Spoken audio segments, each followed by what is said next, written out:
Have you ever felt like you're just a spectator in your own life? Stuck in a loop, watching the world flash by on a screen, feeling nothing? It's a strange, hollow feeling, isn't it? As if we're all just characters in some grand, bizarre reality show. Roger Waters, the creative genius behind Pink Floyd, captured this exact feeling back in 1992 with his masterpiece album Amused to Death. And today its message is more terrifyingly relevant than ever. The title itself comes from a book by Neil Postman, who argued that our society was becoming so saturated with entertainment that we'd lose the ability to think critically or feel deeply. We wouldn't be crushed by an oppressive state. We would simply be distracted into apathy. We would amuse ourselves to death. This idea is the beating heart of Waters' album. He paints a haunting picture of a society glued to its television sets, passively consuming tragedy as if it were just another program. The opening track sets the stage perfectly. A doctor asks, "What's wrong with me?"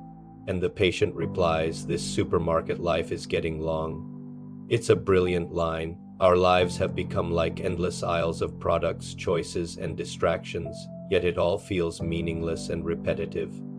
We're asking for a diagnosis for a spiritual sickness, a profound sense of disconnection that no prescription can cure. The song then asks about the shelf life of a teenage queen, reducing a young person's life to a perishable good, just another fleeting trend in the media cycle. This theme of media consumption is central. Waters sings about news hounds latching onto scandals, turning real human suffering into a spectacle. He describes it as the peeling away of feeling, where the constant exposure to sensationalized stories numbs us. We become detached observers of other people's pain. The tragedy isn't the event itself, but our reaction to it, or rather our lack of one. We watch, we might even know and but we don't truly connect. The emotion is stripped away, leaving only the celebrity of the abused shell. Think about how this plays out today. We scroll through our feeds and in the space of a minute we see a war zone, a celebrity's new car, a cute cat video, and an ad for fast food. Each one is given the same weight, the same fleeting moment of our attention. The horrific and the trivial blur together. Tragedies become content, protests become hashtags. Our capacity for genuine empathy gets exhausted by the sheer volume of information. We're not evil. We're just overwhelmed, overstimulated, and ultimately desensitized. The album takes this critique even further, looking at the next generation. Waters sings about the children of Melrose who strut their stuff, and the little ones sitting by their TV screens with no thoughts to think, no tears to cry. They are all sucked dry down to the very last breath. This is a chilling prophecy of a generation raised by screens, fed a constant diet of passive entertainment.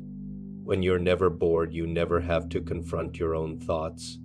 When every emotion is mediated through a screen, how do you learn to feel for yourself?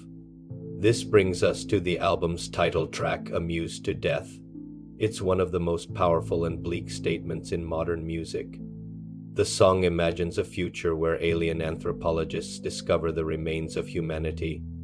They find our skeletons huddled around our TV sets, and after running every test, they are perplexed by our extinction.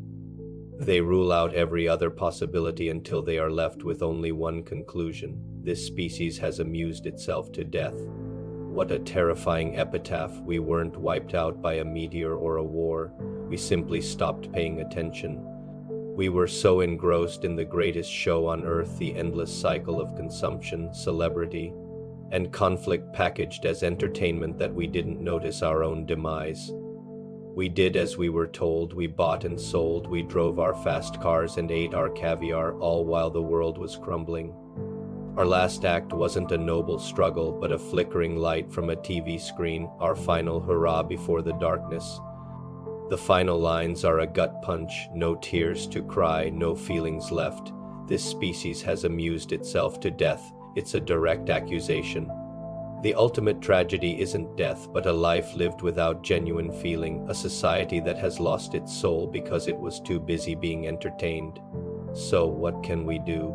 The album doesn't offer easy answers. It's not a call to smash our TVs or delete our social media. It's a wake-up call. It's a plea for consciousness. It's asking us to look up from our screens and engage with the world, to feel something real, even if it hurts. It's about recognizing the difference between passive consumption and active participation. It's about choosing empathy over apathy, connection over distraction. Next time you find yourself endlessly scrolling, mindlessly watching, ask yourself the question from the album, what is wrong with me? Maybe the answer is that this digital supermarket life is getting long. And maybe, just maybe, the cure is to turn off the show for a little while and remember what it feels like to be truly alive, to think our own thoughts and to cry our own tears. Don't let the punchline of humanity's story be that we were too busy being amused to notice we were dying. Thank you so much for watching and for thinking about these big ideas with me.